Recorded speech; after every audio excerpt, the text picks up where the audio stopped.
사도신경 신앙고백하심으로 8월 24일 목요일 아침 새벽 예배를 살아계신 하나님 앞에 올려드립니다. 나는 전능하신 아버지 하나님 천지의 창조주를 믿습니다. 나는 그의 유일하신 아들 우리 주 예수 그리스도를 믿습니다. 그는 성령으로 잉태되어 동정녀 마리아에게서 나시고 본디오 빌라도에게 고난을 받아 십자가에 못 박혀 죽으시고 장사된 지 사흘 만에 죽은 자 가운데서 다시 살아나셨으며 하늘에 오르시어 전능하신 아버지 하나님 우편에 앉아 계시다가 거기로부터 살아있는 자와 죽은 자를 심판하러 오십니다. 나는 성령을 믿으며 거룩한 공교회와 성도의 교제와 죄를 용서받는 것과 몸의 부활과 영생을 믿습니다. 아멘. 찬송가 595장 나 맡은 본분은 함께 찬양하도록 하겠습니다. 찬송가 595장입니다.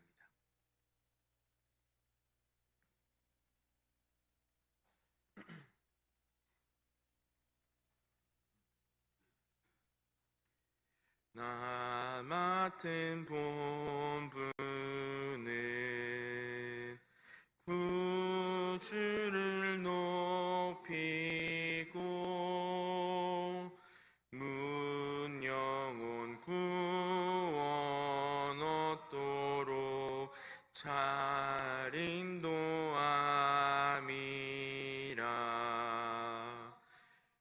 부르심 받들어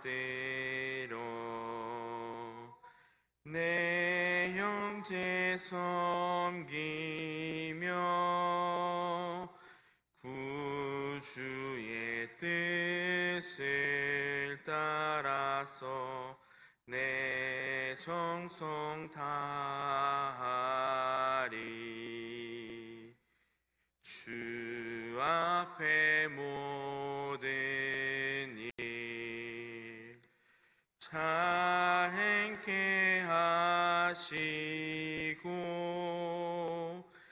이후에 주님 배울 때 상 받게 하소서.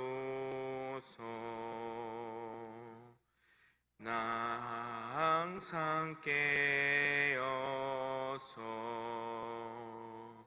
늘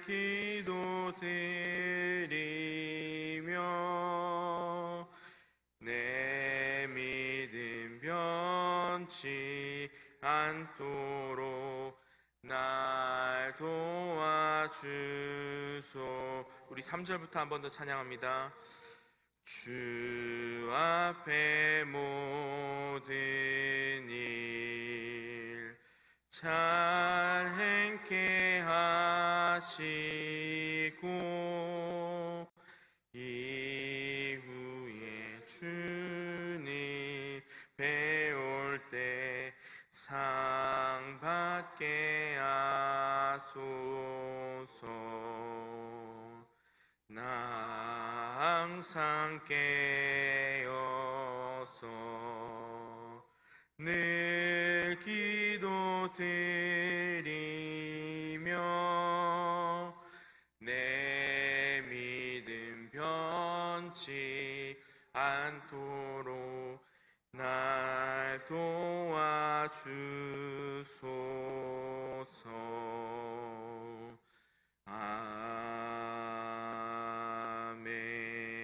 아멘. 오늘 우리에게 주시는 하나님의 말씀은 디도서 2장 1절부터 15절까지의 말씀입니다. 디도서 2장 1절부터 15절까지의 말씀을 우리 한 목소리로 함께 읽겠습니다. 디도서 2장 1절부터 15절까지의 말씀입니다.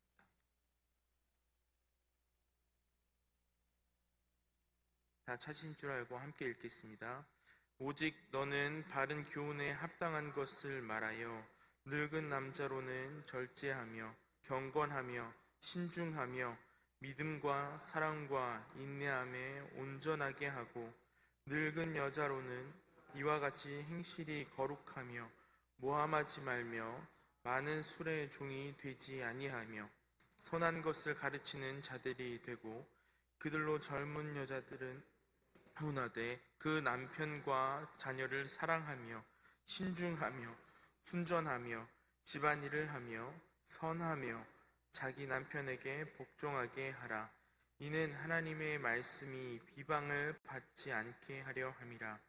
너는 이와 같이 젊은 남자들을 신중하되 권면하되 범사에 내 자신이 선한 일에 본을 보이며 교훈에 부패하지 아니함과 단정함과 책망할 것이 없는 바른 말을 하게 하라. 이는 대적하는 자로 하여금 부끄러워 우리를 악하다 할 것이 없게 하려 함이라. 종들은 자기 상전들에게 범사에 순종하여 기쁘게 하고 거슬러 말하지 말며 훔치지 말고 오히려 모든 참된 진실성을 나타내게 하라. 이는 범사에 우리 구주 하나님의 교훈을 빛나게 하려 함이라. 모든 사람에게 구원을 주시는 하나님의 은혜가 나타나 우리를 경건하지 않은 것과 이 세상 정욕을 다 버리고 신중함과 의로움과 경건함으로 이 세상에 살고 복스러운 소망과 우리의 크신 하나님 구주 예수 그리스도의 영광이 나타나심을 기다리게 하셨으니 그가 우리를 대신하여 자신을 주심은 모든 불법에서 우리를 속량하시고 우리를 깨끗하게 하사 선한 일을 열심히 하는 자기 백성이 되게 하려 하심이라. 너는 이것을 말하고 권면하며 모든 권위로 책망하여 누구에게서든지 업신여김을 받지 말라. 오늘은 리더가 중요하다라는 제목으로 새벽 하나님 말씀을 증거하도록 하겠습니다. 우리가 어제부터 이제 디도서를 보고 있는데요. 이 디도서는 석장밖에 되지 않는 짧은 책이고 우리에게 잘 알려지지 않은 책입니다. 잘 읽지 않는 책이고 잘 설교되지 않는 책이 바로 디도서입니다. 그럼에도 불구하고 디도서는 이 어떤 기독교의 교리가 압축되어 있는 아주 매우 중요한 책입니다. 우리가 하나님을 바르게 영접하고 하나님의 자녀로 바로 믿고 바로 살기 위해서 우리가 교회가 되기 위해서 우리가 이 본문, 이 책은 아주 중요한 그 책인데 그 중에 하나가 바로 디도서라는 겁니다. 오늘 이 2장은 본론으로 들어가는 장면인데요. 어떤 이야기를 하냐면 1장에 사도 바울이 디도를 이 그레데 섬에 남겨둔 이유가 이제 등장을 했었는데 그 이유가 뭐냐면 남겨진 일들을 하고 남겨진 사람들을 위해서 즉 양육을 하기 위해서 그랬다라는 거예요. 그래서 1차적으로 이 디도서는 목회자들과 리더들을 향해 쓴 책이다라고 우리가 인식하는 경향이 많습니다. 여러분 사람을 양육하는 데는 굉장한 인내심이 필요합니다. 맞죠? 제가 요즘에 사람 셋을 지금 양육하고 있는데요. 오늘 새벽에도 지금 이제 제 4시, 5시에 이제 예배가 있잖아요. 오늘 2시, 3시 반, 4시 저희 둘째가 계속 깨는 거예요. 지금 이간하고 있거든요. 그러면 2시에 깰 때는 안아줍니다. 그래 필승아 괜찮아. 3시 반에 깰 때는 좀 자면 안 되겠냐? 4시 반에 깰 때는 야 좀 자라. 이렇게 말이 바뀌는 이 양육을 하는 게 얼마나 힘든지 어떤 사람에게 실망하고 또다시 그 마음속에 열심을 품고 그 사람을 사랑하겠노라 라고 하면 우리가 그게 보통 힘든 것이 아니더라고요.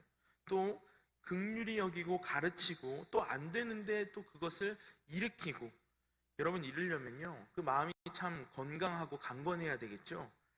그래서 이 디도서는 한 사람 한 사람을 하나님의 사람으로 세워가는 목회일을 하면서 정말 하나님의 은총을 구하고 그것을 받아서 목회를 했던 그 디도와 어떤 사도 바울의 열심이 묻어나는 책이기도 합니다. 그렇다면 어떻게 목회해야 되는가? 어떻게 우리가 양육을 해야 되는가? 어떻게 하나님의 복음을 증거해야 되는가? 어떻게 교회를 하나님의 몸된 교회로 만들어갈 수 있을 것인가?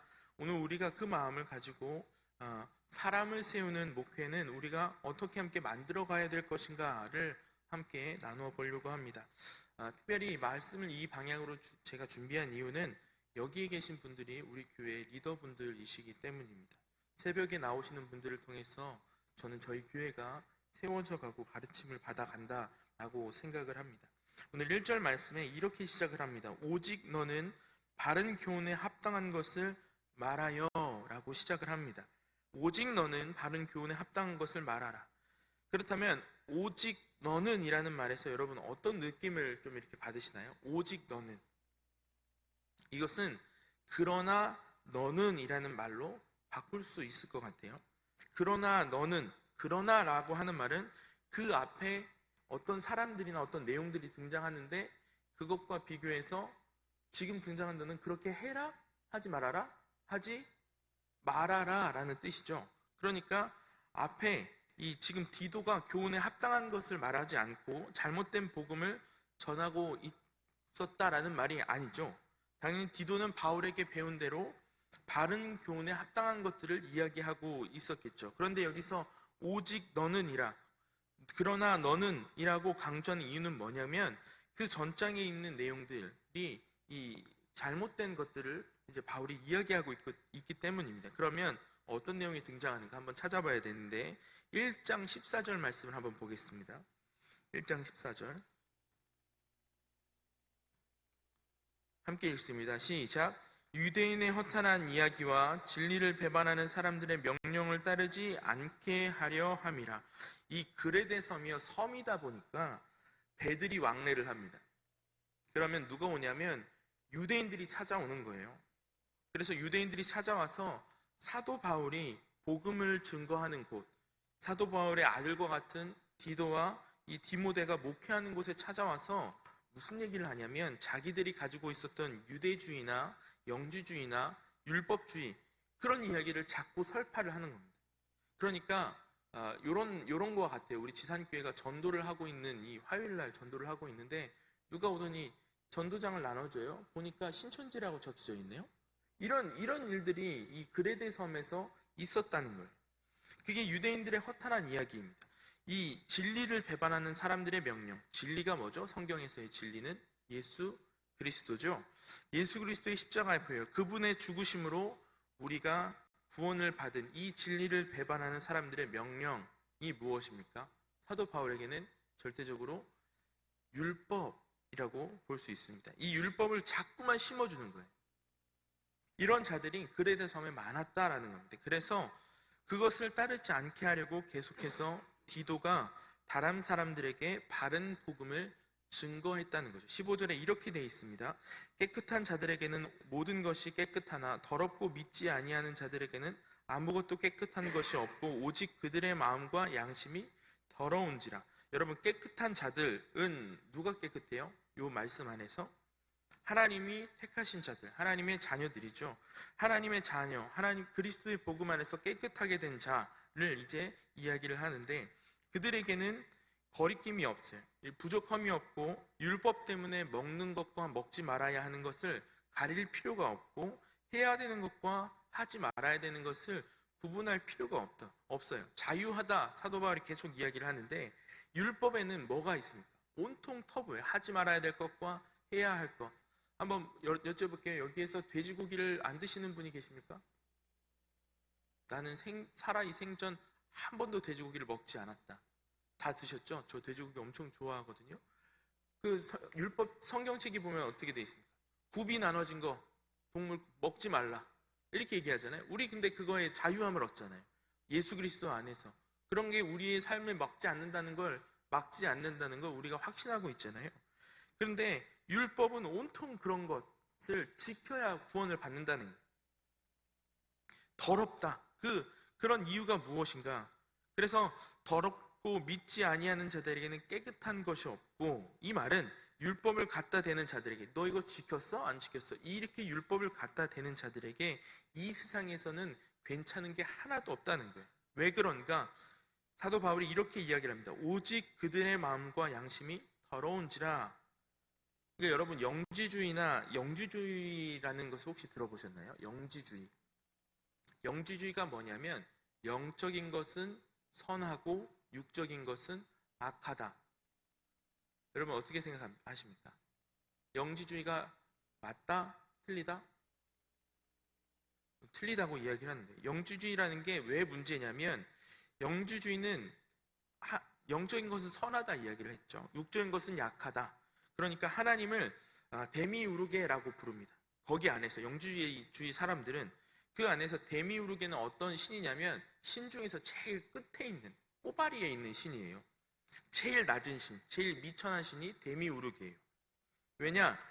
신이라면 이 세상의 더러운 것과는 거리를 둬야 되는데, 육체와는 거리를 둬야 되는데, 창조주는 어떤 분이세요? 세상을 만드셨잖아요. 인간을 손으로 빚으셨잖아요. 그러니까 창조주 데미우르게는 세상과 연결되어 있는 거예요. 영지주의자들이 보기에 굉장히 그래서 낮은 급의 신으로 본단 말이죠. 그래서 영지주의에서는 낮고 천한 신 데미우르게가 만든 세상은 좋은 곳일까요? 나쁜 곳일까요? 나쁜 곳이라는 거예요. 그런 신이 만들었으니까 천한 곳이라는 거예요. 그러니까 그 밖에 나머지 신들은 위대하고 창조주는 굉장히 미천한 신으로 보기 때문에 세상이 다 더러운 거죠. 건질 게 없습니다. 그래서 영지주의는 오직 영만 깨끗하다. 그래서 영적인 지식만 깨끗하고 세상은 다 더럽다라고 말을 하기 때문에 그들의 주장대로라면 이 세상은 다 더러운 거죠. 건질 게 하나도 없죠. 그런데 오늘 사도 바울은 이것이 도리어 그들의 마음과 양심이 더러워졌기 때문이다 라고 이야기를 합니다. 그러면서 1장 16절에 이렇게 이야기를 하죠. 그들이 하나님을 시인하나 행위로는 부인하니 가증한 자요 복종하지 아니하는 자요 모든 선한 일을 버리는 자니라. 이렇게 유대주의자, 율법주의자, 영지주의자를 보면 다 거룩해 보여요. 굉장히 선해 보여요. 굉장히 종교적으로 보입니다. 그러나 누가 봐도 저 사람들은 하나님을 믿는구나라고 보이지만 그들의 입으로 시인하는 것을 보면 그들은 하나님을 입으로도 시인한다 얘기를 해요. 하나님을 시인하는데 행위를 보니까 부정한다는 겁니다. 놀라운 거죠. 말로는 하나님을 시인해요. 그런데 행위로는 부인한단 말이죠. 이러한 자들이 누구였냐? 영지주의자들, 율법주의자들, 유대주의자들. 영지주의는 우리 몸은 더럽고 영은 깨끗하다. 그러니까 우리의 삶은 구원과 전혀 관계없으니까 어디로 갈까요? 완전히 쾌락주의로 빠지는 거예요.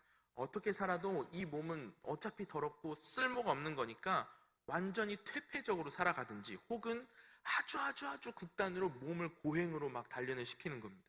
먹지 않고 자지 않고 몸을 쳐서 피를 흘리고 이 둘 중에 하나로 영지주의자가 갈리는 거예요.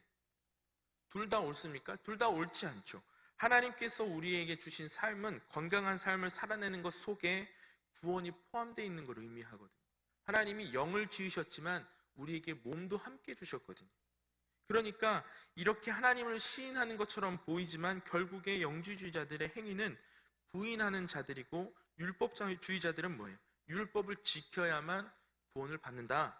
그러니까 하나님의 자비와 긍휼, 하나님이 예수 그리스도를 보내주신 그 사랑을 다 거부하는 거예요. 이것도 역시 하나님을 거스르는 행위죠.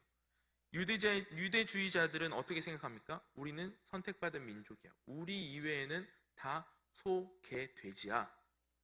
이렇게 하나님이 지으신, 하나님이 이방인도 창조하셨고 하나님 구원을 하시는데 그것을 거부하는 것. 이렇게 해서 결국 이들은 경건해 보이고 겉으로는 굉장히 젠틀하고 괜찮아 보이지만 그 속을 들여다보면 가증한 자요 복종하지 아니하는 자요 모든 선한 일을 버린 자다라는 말이에요. 이러한 자들이 그 당시에 종교인들이었습니다. 여러분, 예수님이 이러한 종교인들 때문에 역사적으로 보면 십자가에 달리셨지 않습니까? 이러한 종교주의자들 때문에, 유대주의자, 율법주의자들 때문에 십자가에 달리셨는데 그럼에도 불구하고 이 율법주의 혹은 이런 사람들의 그 위세가 계속 이어지고 있었다는 거예요. 사도 바울의 시기까지. 왜냐하면 좋아 보이거든요. 있어 보이거든요. 경건해 보이거든요. 그러니까 자꾸 사람들이 따라가는 거예요.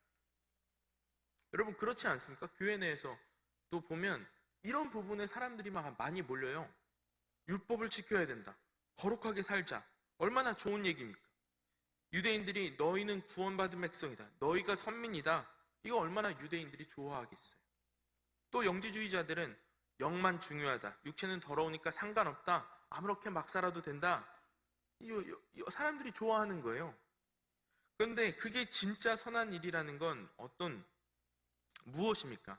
하나님이 우리를 사랑하셔서 예수님을 보내주셨고 예수님이 우리를 위해서 죽으셨다. 그것이 선한 일이죠. 그것을 믿는 거죠. 그래서 온전한 은혜로만, 하나님의 사랑으로만 우리는 구원받는다. 이게 선한 일이잖아요. 그런데 당시 그레데 섬에는 이렇게 진리가 아닌 것을, 선한 일이 아닌 것을 마치 진리인 것처럼 선포하는 자들이 많았다라는 거예요. 그렇기 때문에 오늘 1절에 오직 너는, 그러나 너는 그러면 된다 안 된다? 안 된다라는 이야기를 하고 있는 거예요. 그래서 여기에 중요한 오직 너를 이라는 여러분 그 단어를 한번 이렇게 표시를 해보세요. 표시를 해보시고 오직 너는 이라는 단어를 표시를 해보시고, 여러분 이게 제일 중요합니다. 요 앞에 오직 너는 이라는 단어가 제일 중요해요. 여러분 이게 왜 중요하냐면 우리는 디도서 2장을 말할 때 흔히 교회 안에서 교인들이 살아가는 바른 윤리를 말씀해주는 율법서처럼 이해를 하거든요. 그러니까 이 신약에서 보면 이 율법서처럼 여기를 이해하는데, 왜냐하면 2절에 늙은 남자라고 나오죠. 2절에 거기도 한번 표시를 해보시고, 3절에 늙은 여자도 나와요. 여기도 한번 표시를 해보세요. 늙은 여자로는. 그 다음에 4절에 젊은 여자들은 하고 나옵니다. 젊은 여자들은 동그라미를 해보시고, 그 다음에 6절에 너는 이와 같이 젊은 남자들을 또 동그라미를 해보세요. 그러니까 보면 2절에 늙은 남자는 이렇게 시켜라, 늙은 여자를 이렇게 시켜라, 젊은 여자들을 이렇게 교훈하라, 그 다음에 6절에 이런 남자들을 이렇게 권면해라 나와요. 그러니까 마치 디도서 2장이 교회 안에서 늙은 남자, 늙은 여자, 젊은 여자, 젊은 남자들 다 어떻게 시키라고, 어떻게 하라고, 하나님의 사람으로 정형화하고 어떻게 율법으로 그들을 세워나가야 할 것인가, 그것을 이야기하는 것 같아 보이지만, 그러나 이거보다 훨씬 중요한 것들이 1절에 나온다는 거예요. 그게 뭐예요? 오직 너는, 네가 먼저란 얘기예요. 늙은 남자, 늙은 여자, 젊은 남자, 그것보다 뭐가 먼저라고요? 오직 너는 그들보다 먼저, 그들을 권면하기 전에, 그들을 세우기 전에 먼저 오직 네가 바른 교훈 앞에 합당한 것을 말해야 되고 세워져 있어야 된다. 누구한테 쓰는 편지입니까? 사도 바울이 디도에게 쓰는 편지라는 거예요. 그래서 1절이 가장 중요한 거예요. 왜냐하면 여러분, 교회가 세워진다는 것이 어떤 의미입니까? 여러분 잘 알고 계시잖아요. 교회는 건물이 아니죠. 교회는 조직을 만드는 게 아닙니다. 교회는 올바른 목회자 한 사람을 세워서 그 목회자가 하나님의 올바른 교훈에 합당한 것을 말하는 것이 교회예요. 그래서 우리가 교회를 건축한다 그럴 때, 교회를 개척한다고 말할 때 중요한 건, 야, 어디다 개척하지? 평수는 얼마로 할까? 크기는 얼마로 하지? 고딕 양식으로 할까? 바로크 양식으로 할까? 빨간 벽돌로 할까? 대리석을 붙일까? 페인트를 칠할까? 그게 중요한 게 아니라 제일 중요한 건 어떤 교역자를 세울까라는 거예요. 누구를 파송할까? 그게 제일 중요합니다. 오직 너는이 중요한 거예요. 왜냐하면 그 뒤에 나오는 남자를 온전케 세우는 사람은 누구입니까? 교역자입니다. 늙은 여자를 어떻게 만들어가요? 누가 해야 될 일입니까? 리더가 해야 될 일입니다. 젊은 여자들을 교훈하는 거, 남자를 권면하는 거, 그 시작이 다 교역자에서부터 시작이 됩니다. 어떻게 하나님의 말씀을 이해하고 증거하는지가 제일 중요해요. 그래서 이 디도서 2장은 교회 안에 있는 각 사람들에게도 물론 중요하지만 가장 중요한 것, 그리고 우리가 이것을 통해서 무엇을 위하여 기도할 것인가, 하나님의 말씀을 증거하는 목회자를 위해서 기도해야 된다는 거예요. 1절이 안 되면 오직 너는 바른 교훈에 합당한 것을 말하여, 이게 안 되면 2, 3, 4, 5, 6절은 다 무너지는 거예요. 여러분 한번 교회를 생각해 보시죠. 제가 이 말씀을 어제 이제 계속 이번 주에 준비해 오면서 저한테 굉장히 많이 은혜가 되는 말씀이었습니다. 여러분, 한국 교회의 문제들은 누구의 문제입니까? 뉴스에 나오는 문제들 한번 보세요. 교회 성도들의 문제들이 막 이야기가 됩니까? 그렇지 않아요. 목회자가 제일 많이 공격받고요. 목회자가 제일 많은 위험 요소를 끌어안고 있습니다. 목회자 한 명이 잘못되면 그 한 명으로 끝나는 게 아니라 교회 전체가 엉뚱한 길로 가요. 왜 오늘날 교회가 문제를 만나고 문제를 겪는가? 이렇게 말씀드리면 참 죄송하지만 바른 교훈에 합당한 것을 말하지 않고 있기 때문에 하나님 앞에 저한테 묻고 계신 것 같았어요. 너 바른 교훈을 말하고 있느냐? 너 복음에 합당한 이야기를 네가 전파하고 있는 게 맞냐? 여러분, 이 초대교회 시대에 바른 교훈에 합당한 것이 무엇이었겠습니까? 바로 두루마리에 적혀있는 하나님의 말씀, 그 당시에는 구약, 오늘 우리가 읽고 있는 구약이죠. 구약, 그리고 예수 그리스도께서 하신 말씀, 거기에 이것을 전한 사도의 가르침, 이 세 가지였어요. 그러니까 예수님의 말씀과 사도의 가르침이 합쳐진 게 지금 오늘날 우리 성경에 어떤 거예요? 신약이죠. 그러니까 구약과 신약, 즉 하나님의 말씀이에요.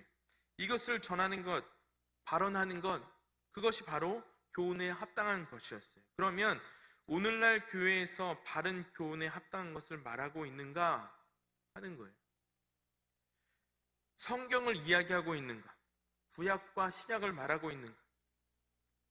구약과 신약에 나온 바른 교리들을 외치고 있는가?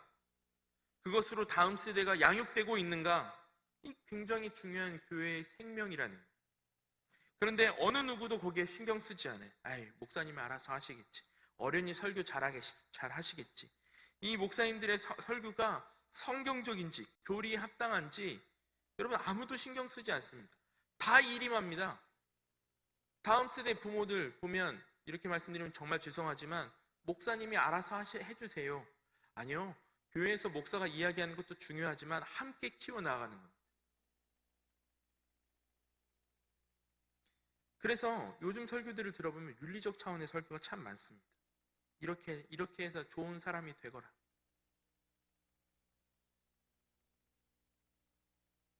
그래서 결국에 바른 교훈에 합당한 것을 말하지 않기 때문에 교회가 분란이 일어나고 교회의 수준이 떨어지고 바른 교훈이 없기 때문에 세상과 맞서 싸울 만한 용기도 없고 소망도 없는 교회가 돼버린다는 거예요. 그래서 디모데후서 1장에서 강조했던 믿음과 지식과 소망이 다 불량이 돼버리는 거예요. 왜? 바른 교훈에 합당한 것을 말하지 않기 때문에. 그렇다면 그 바른 교훈에 합당한 것이 오늘 어떻게 이야기하는가? 13절과 14절에 이렇게 되어 있습니다. 13절 말씀 같이 읽겠습니다. 시작. 복스러운 소망과 우리의 크신 하나님 구주 예수 그리스도의 영광이 나타나심을 기다리게 하셨으니, 바로 이거예요. 복스러운 소망, 우리의 크신 하나님 구주 예수 그리스도의 영광이 나타나심을 기다리는 것. 오직 그분이 우리를 살리시고 우리를 하나님의 자녀로 온전케 하신다라는 것을 첫 번째 믿는 겁니다. 그러면서 14절에 어떻게 되어 있죠? 그가 우리를 대신하여 자신을 주심은 모든 불법에서 우리를 속량하시고 우리를 깨끗하게 하사 선한 일을 열심히 하는 자가 자기 백성이 되게 하려 하심이래요. 우리를 대신하여 자신을 주셨습니다. 우리를 대신해서 죽으셨어요. 왜요? 모든 불법에서 우리를 속량하기 위해. 속량이란 종이 자유인이 되는 것을 이야기를 합니다. 우리를 자유케 하기 위해서 죽으셨단 말이죠. 우리를 깨끗하게 하사 이제 구원받았으니 선한 일을 하게 하시려고, 하나님의 귀한 일을 하게 하시려고, 자기의 백성이 되게 하시려고 우리의 신분을 바꿔주시고 우리의 삶의 목적을 바꿔주시기 위해서 예수님이 우리를 위해 죽으셨다는 이야기죠. 성경이 말하는 바른 교훈, 구약이 그렇게 강조하는, 예언하는 그리스도, 메시아가 예수 그리스도이시고 신약이 계속해서 증거하는 그리스도가 바로 예수님, 이분이라는 거예요. 그래서 우리는 이 디도서를 읽으면서 확실하게 알아야 합니다. 교회 안에서 선포되어야 될 것은 오직 예수 그리스도이시구나. 그리고 그 말씀을 들은 여러분들이 고백해야 될 것도 오직 예수 그리스도이십니다. 들을 때 받았던 거, 하나님의 말씀을 내가 간직하고 그 말씀을 간직하고 기도하고 그 말씀을 전하는 거, 그 안에 핵심이 누구라고요? 오직 예수 그리스도. 그래서 말씀과 기도와 복음이 하나가 돼서 들은 것과 내 입술에 머금은 것과 내가 말하는 것이 하나가 돼서 내가 하나님의 말씀의 사람이 되는 것, 그것이 바로 내가 구원받은 이유고 주님께서 나를 교회로 세운 이유다라는 것입니다. 하나님이 이 마지막 때에 우리를 이 땅에 보내신 이유가 무엇인가? 바로 이 교훈에 합당한 것을 말하라라는 겁니다. 여러분들이 이제 우리 지산교회 가운데 각자의 위치로 양육하는 자로서 우리 세워지신 분들이 많이 계시잖아요. 하나님께서 우리를 그곳에 세운 이유가 바로 여기에 있습니다. 바로 바른 교훈에 합당한 것을 말하라. 그래서 우리가 기도할 때 하나님, 우리 교회 목회자들이 오직 성경적인 바른 교훈과 바른 교리를 전하게 하여 주시옵소서. 아주 중요한 기도의 제목입니다. 그리고 그것을 받은 우리가 그것을 묵상하고 그것을 전하게 하시고 그것을 고백하게 하시고 그것을 말하게 하셔서 우리뿐만 아니라 우리 가족과 우리 다음 세대와 우리 이웃과 믿지 않는 사람들이 함께 하나님께로 돌아오는 말씀으로 전도하는 복음의 사람들이 되게 하여 주시옵소서. 기도할 때에 우리 교회 가운데 말씀으로 교회가 세워지는 일들이 나타난다는 것입니다. 사랑하는 성도 여러분, 오늘 이 말씀을 여러분 삶에 여러분들의 사역 가운데 하나의 모토로 정하셨으면 좋겠습니다. 여러분들을 통해서 하나님의 일들이 펼쳐질 것인데 그 핵심에는 누가 있어야 된다고요? 오직 예수 그리스도이십니다. 그러면 우리가 합당한 것을 말할 때 하나님이 우리에게 주신 일들, 그 가운데 특별히 맡기신 일들 가운데 열매 맺게 하시고 또 이것을 통해 우리 교회가 주님 앞에 더 성장하며 또 부흥으로 나아가게 하실 줄을 믿습니다. 우리 함께 기도하도록 하겠습니다. 하나님 감사합니다. 오늘 디도에게 보내는 사도 바울의 편지, 그러나 이것은 우리에게 주시는 하나님의 말씀과 음성인 줄을 우리가 믿음의 눈을 들어 바라봅니다. 하나님, 우리들이 다시 한번 과연 나는 말씀과 바른 교훈과 합당한 것을 말하고 있는지 돌아보게 하여 주시옵소서. 진리가 아닌 것을 진리인 양 포장하고 있진 않은지, 나에게 유리한 것을 말하며 고집하고 있진 않은지 다시 한번 우리 스스로를 돌아보게 하시고 말씀을 증거하는 자가 하나님 말씀에 입각하여 그 말씀대로 바르게 증거하고 또 듣는 자는 그 말씀을 바로 들어 내 안에 머금고 기도하고 묵상하여 그것을 고백하며 증거할 수 있는 올바른 말씀의 사람이 되게 하여 주시옵소서. 그리하여 우리 지산 가족들이 어디를 가든지 말씀을 고백하는 자들이 되게 하시고 우리 다음 세대를 말씀으로 양육하는 자들이 되게 하셔서 이 땅이 온전히 말씀으로 변화되는데 쓰임받는 우리 모든 지산 가족들이 되게 하여 주시옵소서. 주님, 오늘도 주님만 의지합니다. 함께하여 주시고 은혜 주시고 주님 역사하여 주시되 특별히 오늘 우리의 기도의 자리로 나아갑니다. 하나님, 기도의 자리 가운데에 각자 가지고 나온 기도의 제목과 또한 마음의 묵상함이 있을진데 하나님 그 가운데 응답받고 또 우리의 삶의 그 기도를 통하여 하나님의 일하심을 경험하는 귀한 기도의 시간이 되게 하여 주시옵소서. 오늘도 우리의 기도의 시간 가운데 또한 오늘 우리 하루 가운데 함께 하실 것을 믿고 감사드리며 이 모든 말씀 예수님의 이름으로 기도합니다. 아멘. 우리 조기도문 하겠습니다. 하늘에 계신 우리 아버지, 아버지의 이름을 거룩하게 하시며 아버지의 나라가 오게 하시며 아버지의 뜻이 하늘에서와 같이 땅에서도 이루어지게 하소서. 오늘 우리에게 일용할 양식을 주시고 우리가 우리에게 잘못한 사람을 용서하여 준 것 같이 우리 죄를 용서하여 주시고 우리를 시험에 빠지지 않게 하시고 악에서 구하소서. 나라와 권능과 영광이 영원히 아버지의 것입니다. 아멘. 오늘은 목요일입니다. 목요일은 우리 다음 세대를 위해서 기도하는 날인데요. 특별히 우리 개학을 이제 청소년들과 우리 어린이들은 개학을 했어요. 그래서 학교를 다니고 있고 우리 청년들은 9월 달부터 이제 학기가 시작을 하고 있습니다. 그리고 아직 이제 회사나 또 여러 가지 취직하고 있는 우리 청년들도 있는데 다음 세대를 위해서 다음 세대들이 말씀 안에 오늘 말씀처럼 합당한 것을 배우고 그 안에 거하는 그리고 그것을 말할 수 있는 우리 다음 세대가 되게 해달라고 함께 기도해 주시고 또 우리 다음 세대를 섬기는 교사들을 위해서 기도해 주셨으면 좋겠습니다. 그리고 오늘 가지고 나오신 각자의 기도 제목과 또 기도의 제목들을 기도하고 자유롭게 삶의 자리로 돌아가기를 원합니다. 이 시간 우리 함께 주님의 이름 한번 부르짖고 통성으로 기도하겠습니다. 기도합니다. 주여